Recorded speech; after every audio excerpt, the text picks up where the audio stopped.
All right, welcome to MissouriNet.com. I'm Bill Pollock, joined by my buddy at KTGR in Columbia, Matt Michaels. Matt, we didn't get you the first week of the season, but we got you here. We got done tweeting it out. You tweeted me, I tweeted you, we retweeted everybody that you'd come on and join us for this hangout. We got you here for the first year. You're flying solo now on your afternoon sports show on KTGR. Our buddy Will has flown the coop, huh? Yeah, there's some jamoke who moved down to Houston and took a national college football gig. I don't know. What's his name? Walter? Walter. That was his name. Walter Palacio. Go. Walty P. Yeah. That doesn't sound good. That doesn't sound good. I need to think before I start speaking. Stop it, Pollock. Football.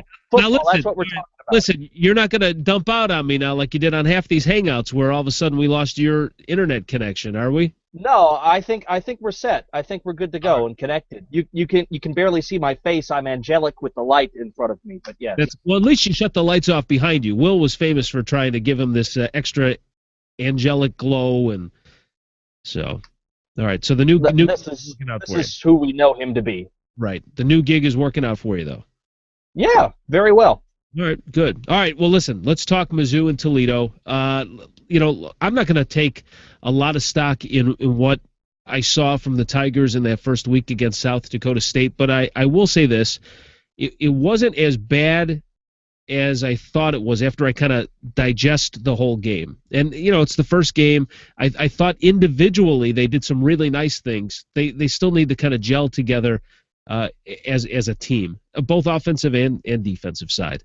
Yeah, and I would say, too, people worried about the run defense after the game. Well, if you looked at the stats outside of a 75-yard play, they held them to basically 1.5 yards per carry against a guy who might be bound to the NFL and Zach Zenner. I thought that was really good, which means that a team's going to pass on you. And, yes, there was a backup FCS quarterback who was passing on the Missouri secondary. But they adjusted. Arian Penton got picked on by his own admission at one point in the game through the third quarter. Then what does he do? Comes up and gets an interception, a big play to change the momentum of the game. The team got takeaways, which is their MO. They got 3 of them. They didn't give the ball away to the opponent.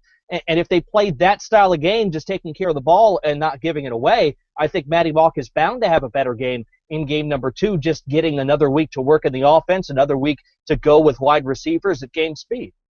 The one area where I was really concerned with, and I was hoping that they would have played a little bit better, I thought they would have, was the offensive line. I didn't think they did a very good job of stopping South Dakota State's pass rush. And a lot of times Mock looked like he was on the run. That pass that he threw to Bud Sasser, I've said this about 3-4 times, that in the SEC, that touchdown pass to Bud Sasser is going to get picked off. Right. That was kind of a wing and a prayer there. So I'd like to see the offensive line play a little bit better this week. Well, and part of this, too, is just getting used to your offensive line, I think. If Matty Mock is going to roll, where is he going to roll to? I asked Matty about it after the game, and he said, we all practice it. I know where my linemen are going to be, and I know where my wide receivers are going to be. But when you're in the heat of the moment, in the heat of battle, sometimes that gets thrown out the window. I thought that there were maybe a couple of times when Matty ran himself into trouble, to be quite honest, where he spins over that shoulder and he runs toward the sideline and strafes. Listen, we've seen him make good passes into tight windows, throwing off balance from there, but it's just not a high percentage play. And eventually somebody's going to see that on film and realize if we spy, if we keep people back in coverage, if we keep it tight enough, as long as we get one person even close there, you're going to have trouble. Now, the thing I liked about that pass to Bud Sasser, which again, the way he threw it wouldn't have worked out in the SEC.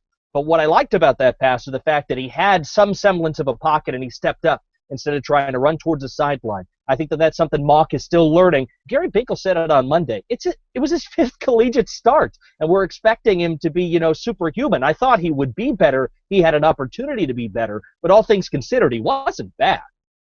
Well, and I'll give you that's a good point that you talked about him stepping up in the pocket, because I don't want to see him doing that spin move that you talked about, because there's another Mizzou quarterback who did that all the time, who was afraid to take a hit, and his name was Blaine Gabbert. And I see that stuff. It's like, you know what, just stay in the pocket, buy some time that way. I don't want to see those juking and jiving type of moves from Matty Mock. We're joined by Matt Michaels, KTGR. You can hear him in the afternoons from 4 to 6. All right, so Matty goes back to Toledo, or back to Ohio, his home state. Is he going to be overamped for this game, and how do you think his mental state will be? He says he won't be. He also says that there will be 100+ people that he knows from back home in Ohio at this game. I imagine that Matty will have a good game. I don't think he'll be too terribly. Oh my goodness, you got highlights and everything now? What are you doing, Pollock? Yeah, courtesy of the Mizzou Network. I don't know if I can make out who's doing what, but he's had he's had his time to. Oh no, we're gonna see a miss now, aren't we? Oh my goodness. I should stop calling the game. I should start talking about Matty Mock. Listen, he's a young guy, but he has a lot on his shoulders right now. I think he realizes that he can't be wrapped up in the moment. And to be quite honest, it's on the road, but the Glass Bowl is not that imposing a place to go. They'll only fit 32,000 people, I think, in there if it's sold out. I think of this game the way that Missouri fans felt before the Indiana game last season. We're on the road. It's the unknown. The team hasn't looked so hot before this. But what do? They went into Indiana, and they blew the doors off them. I mean, it wasn't even close. Now, Toledo might have a little bit better defense, but the Rockets, be quite honest, they let New Hampshire throw on them for 300 yards plus. That's an FCS team. I don't know why we're not talking about Toledo, who has their starting two of the top three cornerbacks out, one with injury last week and one who might not see the field this season, as we've talked with some of the Toledo beat writers this week. So Matty should be able to go in and I think have a successful game. I don't think it will be a struggle-free game. I would be surprised if he just cruises through Toledo. That would be a big step up from what we saw. But, yeah, he'll be excited. Will he be too amped to perform? I don't think that's going to be a problem for Matty Mock. No, I think he's got a lot of composure, and I agree with that. Here's how I see this game playing out. And this is, as you watch this Marcus Golden interception return, here's the thing about these smaller schools like Toledo and South Dakota State and whoever. They're very similar to like NCAA tournament basketball games where they start out and they stay close. And, you make some big baskets, or in this case, you make some big plays. You kind of hold on to the ball. You move the ball down the field, et cetera, et cetera. But when it comes down to it, Missouri has better skill players than South Dakota State, than Toledo. And that's what you saw, last year. It was a hot game, a close game. You're getting late in the third quarter. It's a 1-point game. You go back to last week, a 3-point game. All of a sudden, 100-yard kickoff return, interception in the end zone, and bang, bang, bang, the game falls apart, and it's a 20-point game. That's what you should expect to see this Saturday, and it should be no different. This should be a sure W for the Missouri Tigers. I think they're past that point of blowing these games like a Troy. Yeah, I think so. I think that Texas A&M game, and I've said it before, I think it exercised a lot of the old demons, maybe not for fans, but for this team. I mean, you think about what that game was last season. You had to win it to win the East and go to Atlanta. You had to win it to validate yourself. And what do? They were down late with just a few minutes left, and they found a way to win the game. It's not always going to be pretty in this game against Toledo, and there are going to be some fans who are freaking out about it, and I understand that, okay? But it would surprise me if Mizzou cruised a little bit, but it wouldn't surprise me if the result is 17 points or more. I mean, they're just deeper with guys with more experience on both sides of the ball in a better conference, playing a better defense and a better offense in practice. Toledo is a good team. They've been a giant killer before, but I think in their last 10 or 11 games against top 25s, they're like 1-10. They don't do this often anymore. They did this more when Gary Pinkel was the head coach there. And don't discount that, too. Gary Pinkel knows exactly what these guys are walking into, at least from a stadium standpoint, at least in terms of an atmosphere standpoint. If he wants to, he can prepare them for that. He said he doesn't want to focus on it being that. He wants to focus on what his team does in practice. But if there's a wrinkle thrown in there somewhere, that Pinkel is going to see it coming.